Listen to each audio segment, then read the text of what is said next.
इतिहास में ना कुछ जगहें बस जमीन का टुकड़ा नहीं होती, वो एक मोड़ बन जाती हैं जहां से पूरे देश की कहानी एक नया रुख ले लेती है। आज हम ऐसी ही एक जगह की बात करेंगे, बिहार का मोतिहारी, जहां एक क्रांति ने जन्म लिया। अच्छा, एक सवाल है, क्या उस जगह के बारे में जानते हैं जहां मोहनदास करमचंद गांधी हमेशा हमेशा के लिए महात्मा बन गए? बहुत से लोगों को शायद इसका अंदाजा भी ना हो, पर वो जगह बिहार का एक छोटा सा जिला था, मोतिहारी। तो चलिए सबसे पहले इसी पहलू को समझते हैं कि कैसे मोतिहारी महात्मा गांधी की कर्मभूमि बना, वो जमीन जहां से एक राष्ट्रीय नेता का उदय हुआ। साल था 1917।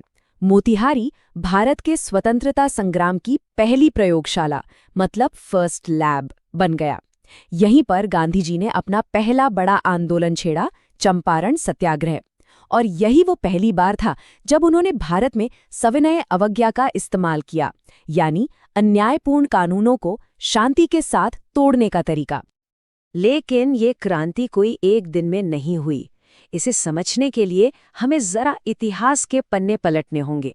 आखिर मोतिहारी में चल क्या रहा था जिसने गांधी को वहां आने पर मजबूर कर दिया?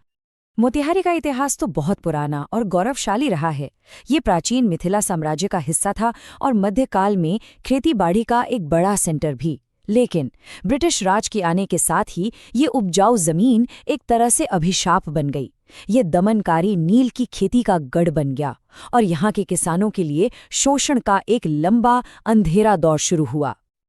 तो ये नील की खेती थी क्या भला? चलिए इसको ऐसे समझते हैं। सोचिए, एक किसान है, उसकी अपनी जमीन है, लेकिन उसे उस पर चावल या गेहूं उगाने की इजाजत नहीं है। उसे अंग्रेज जमींदार, जिन्हें नीलेहे कहते थे, उनके लिए नील उगाने को मजबूर किया जाता है। बदले में पैसे मिलते थे बहुत कम, और किसान जल्द ही कर्ज के एक ऐसे जाल में फंस जाता था जिससे निकलना नामुमकिन था। यही हजारों किसानों की हकीकत थी उस वक्त मोतिहारी में। और इसी शोषण और हताशा के माहौल में एक क्रांति ने जन्म लिया। एक ऐसी क्रांति जिसे आज हम सब चंपारण सत्याग्रह के नाम से जानते हैं। उस वक्त चंपारण में मानो दो अलग अलग दुनियाएं बसती थीं। एक तरफ थे किसान, जिनकी जिंदगी शोषण, कर्ज और अपनी ही जमीन से बेदखल होने के डर में डूबी हुई थी, और दूसरी तरफ थे अंग्रेज बागान मालिक, जिन्हें सिर्फ अपने मुनाफे और कंट्रोल से मतलब था। टकराव होना तो तय ही था। और जब उम्मीद की कोई किरण नहीं दिख रही थी, तब इस संघर्ष के बीच एक ऐसे इंसान का आगमन हुआ जो बदलाव की चिंगारी बनने वाला था। किसानों का दर्द सुनकर मोहनदास करमचंद गांधी मोतिहारी पहुंचे, और उसके बाद कुछ भी पहले जैसा नहीं रहा। गांधी जी का तरीका ना बिल्कुल रेवोल्यूशनरी था। उन्होंने सिर्फ विरोध नहीं किया, उन्होंने एक पक्की स्ट्रैटेजी बनाई। सबसे पहले उन्होंने हजारों किसानों से मिलकर उनके बयान दर्ज किए, सबूत इकट्ठा किए, फिर शांतिपूर्ण प्रदर्शन किए।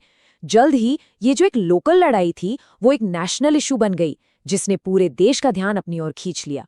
और अंत में दबाव इतना बढ़ा कि ब्रिटिश सरकार को झुकना ही पड़ा और इस जालिम व्यवस्था को खत्म करना पड़ा। पर मोतिहारी की कहानी सिर्फ सत्याग्रह पर ही खत्म नहीं होती। इसकी और भी कई पहचानें जो इसे बहुत खास बनाती हैं। जी हाँ, मोतिहारी की कहानी सत्याग्रह पर पूरी नहीं होती। इस जिले का एक और पहलू है जो उतना ही दिलचस्प है, और शायद बहुत से लोगों को इसके बारे में पता भी नहीं है।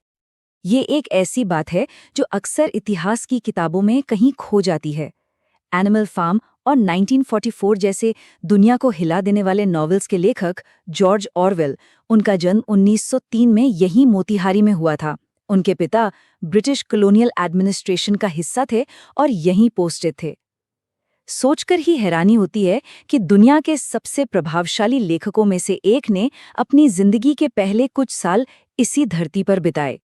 आज मोतिहारी अपनी इस अनोखी विरासत को बड़े गर्व से संजोए हुए है। वहां उन जगहों पर जाया जा सकता है जहां सत्याग्रह हुआ, गांधी संग्रहालय में इतिहास को महसूस किया जा सकता है, और जॉर्ज ऑरवेल के स्मारक पर उन्हें याद किया जा सकता है। और इतना ही नहीं, पास में ही केसरिया स्तूप है, जो दुनिया के सबसे बड़े बौद्ध स्तूपों में से एक माना जाता है। अगर प्रशासनिक तौर पर देखें तो मोतिहारी पूर्वी चंपारण जिले का हेडक्वार्टर है। ये सिर्फ एक ऐतिहासिक जगह ही नहीं, बल्कि बिहार का एक अहम पॉलिटिकल सेंटर भी है, जहां एक लोकसभा और करीब 12.5 विधानसभा सीटें हैं। और बूढ़ी गंडक और बागमती जैसी नदियां इस इलाके को खेती के लिए बहुत उपजाऊ बनाती हैं, जो आज भी यहाँ की अर्थव्यवस्था की रीढ़ है। तो अब सवाल ये उठता है कि ये जो इतनी जबरदस्त ऐतिहासिक विरासत है, ये मोतिहारी को भविष्य में कहाँ ले जा सकती है? तो मोतिहारी का भविष्य कैसा हो सकता है?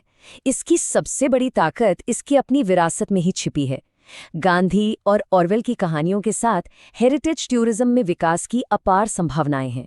साथ ही अपनी उपजाऊ जमीन पर खेती को मॉडर्न बनाना और नेपाल के साथ व्यापार के लिए अपनी बॉर्डर लोकेशन का फायदा उठाना, ये 3 स्तंभ मोतिहारी के भविष्य को एक नई दिशा दे सकते हैं।